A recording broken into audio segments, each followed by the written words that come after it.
नमस्कार। आज हम स्टीव जॉब्स के उस एक भाषण पर बात करने वाले हैं जिसने दुनिया भर में न जाने कितने लोगों को अपनी जिंदगी को एक नए नजरिए से देखने पर मजबूर कर दिया। ये भाषण उन्होंने 2005 में स्टैनफोर्ड यूनिवर्सिटी में दिया था और दिलचस्प बात यह है कि ये कॉलेज की पढ़ाई के बारे में था ही नहीं, बल्कि असल जिंदगी जीने के बारे में था। जॉब्स ने शुरुआत में कोई भारी भरकम बातें नहीं की। उन्होंने बहुत ही सीधी सादी बात कही। आज मैं आपको अपनी जिंदगी की 3 कहानियां सुनाना चाहता हूं, बस। और इसी सादगी ने, इसी पर्सनल टच ने उनके भाषण को इतना खास बना दिया जो सीधे दिल तक पहुंचता है। सिर्फ 3, ये एक छोटा सा नंबर उनके पूरे भाषण का ढांचा था और इसने सुनते ही एक उत्सुकता जगा दी कि आखिर वो कौन सी 3 कहानियां थीं जिन्होंने स्टीव जॉब्स को स्टीव जॉब्स बनाया। तो चलिए पहली कहानी से शुरू करते हैं। ये कहानी है भरोसे की, अपने मन की आवाज सुनने की और इस बात की कि जिंदगी में जो कुछ भी होता है वो बाद में जाकर कैसे एक मतलब बनाता है, एक खूबसूरत तस्वीर की तरह। तो कहानी में एक ऐसा मोड़ आता है जहां जॉब्स एक बहुत बड़ा फैसला लेते हैं। वो रीड कॉलेज की उन जरूरी क्लासेस को छोड़ने का फैसला करते हैं जो उन्हें एकदम बोरिंग और बेमतलब लग रही थी, और इसके बजाय उन्होंने क्या किया? उन्होंने अपनी दिलचस्पी के पीछे जाना चुना और कैलीग्राफी जैसी चीजें सीखीं। सोचिए, कैलीग्राफी! उस वक्त तो इसका कोई प्रैक्टिकल यूज दूर दूर तक नहीं दिख रहा था। और देखिए, यही बात तो सबसे कमाल की है। एक ऐसी चीज जो उस वक्त बिल्कुल बेकार लग रही थी, वही ठीक 10 साल बाद पहले मैक कंप्यूटर को डिजाइन करते वक्त सबसे जरूरी बन गई। वो पहला कंप्यूटर था जिसमें इतनी खूबसूरत टाइपोग्राफी थी, और ये सब उसी कैलीग्राफी क्लास की वजह से मुमकिन हुआ। और यही इस कहानी का सबसे बड़ा सबक है जो वो बताते हैं कि आप आगे देखकर जिंदगी के डॉट्स नहीं जोड़ सकते। ये डॉट्स तो हमेशा पीछे देखने पर ही जुड़ते हैं। इसलिए भरोसा करना ही पड़ता है कि आज जो हो रहा है वो आगे चलकर जरूर कोई मतलब बनाएगा। चलिए अब उनकी दूसरी कहानी पर आते हैं। ये कहानी प्यार, नुकसान और फिर से जीरो से शुरू करने के बारे में है। एक ऐसा अनुभव जो बहुत दर्दनाक था, लेकिन जिसने आखिर में उनकी जिंदगी ही बदल दी। जरा सोचिए, क्या ऐसा हो सकता है कि जिस कंपनी को किसी ने खुद शुरू किया हो, उसी से उसे निकाल दिया जाए? मतलब आपने कंपनी खड़ी की, उसे अरबों डॉलर की बनाया और ठीक 30 साल की उम्र में आपको उसी कंपनी से बाहर का रास्ता दिखा दिया गया। यही हुआ था स्टीव जॉब्स के साथ। ये एक ऐसा झटका था जो किसी को भी तोड़ सकता था।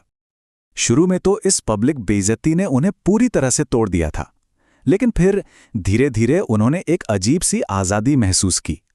सफल होने का जो भारीपन था वो चला गया था, और उसकी जगह एक नया सीखने वाले के हल्केपन ने ले ली थी, जिसने उनकी क्रिएटिविटी को एक नई उड़ान दी। नौकरी से निकाले जाने के बाद का दौर उनकी जिंदगी का सबसे क्रिएटिव दौर साबित हुआ। उन्होंने नेक्स्ट नाम की कंपनी शुरू की, फिर पिक्सार की स्थापना की, जो आज एनिमेशन की दुनिया का सबसे बड़ा नाम है। और फिर किस्मत का खेल देखें, एप्पल ने नेक्स्ट को खरीद लिया और वो वापस एप्पल में आ गए। तो यहां सबसे अहम बात यह है कि इतनी बड़ी नाकामी भी उनके जुनून को खत्म नहीं कर पाई, बल्कि इसने इस बात को और पक्का कर दिया कि अगर आप अपने काम से प्यार करते हैं तो आपको कोई नहीं रोक सकता। और यही सबक वो सबको देना चाहते थे कि वो काम ढूंढो जिससे आप प्यार करते हो। और अब हम आते हैं तीसरी और शायद सबसे गहरी कहानी पर। ये कहानी मौत के बारे में है, और ये सुनकर थोड़ा अजीब लग सकता है, लेकिन ये इस बारे में है कि कैसे मौत का एहसास हमें सही मायनों में जीना सिखा सकता है।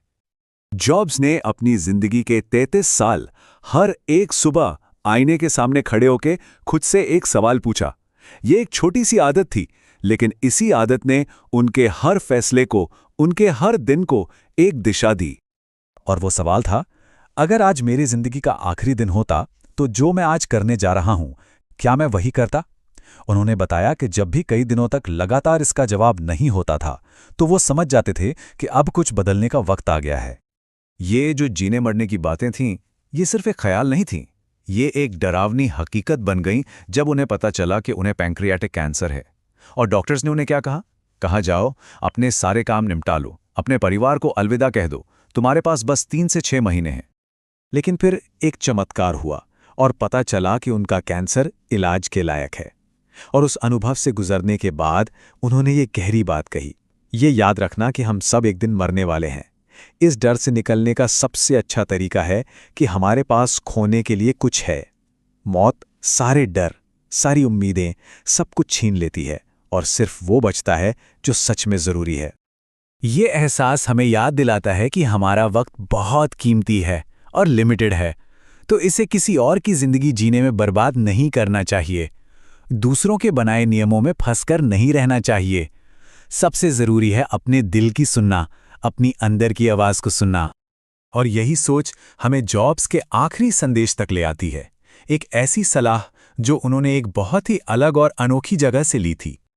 ये सलाह आई थी द होल अर्थ कैटलॉग नाम की एक मैगजीन से। ये उस ज़माने की एक बहुत मशहूर मैगजीन थी, जिसके बारे में जॉब्स कहते थे कि ये गूगल के आने से 35 साल पहले पेपरबैक फॉर्म में गूगल जैसा था। और उस कैटलॉग के आखिरी अंक के पिछले पन्ने पर बस ये 4 शब्द लिखे थे, स्टे हंग्री, स्टे फुलिश। यानी हमेशा कुछ नया जानने के लिए भूखे रहो और हमेशा एक मूर्ख की तरह सवाल पूछते रहो, ये मानकर के हम अभी बहुत कुछ सीखना है। ये उनका विदाई संदेश था और यही शुभकामना जॉब्स ने उन सभी छात्रों को दी और हम सबको दी।